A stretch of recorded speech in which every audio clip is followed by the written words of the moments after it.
past tense did লগাই কেইটামান আমি প্ৰশ্নবোধক বাক্য বনাম মানে interrogative sentence. First, what did you buy? What did you buy মানে তুমি কি কিনিলা? What did you buy?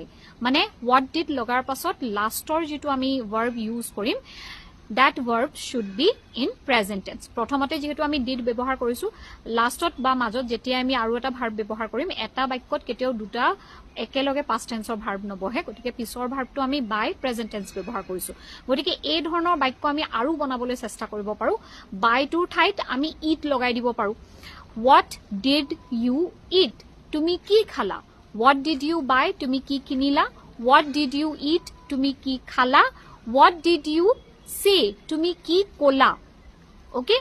গতিকে তেনে ধৰণে আমি বাক্য ফৰ্ম কৰিব পাৰো আমাৰ ল'ৰা ছোৱালীৰ লগত কনভাৰসেচন কৰোতে আমি সুধিব পাৰো অনুকৰণ কৰি অভ্যাস কৰি থাকক পুনৰ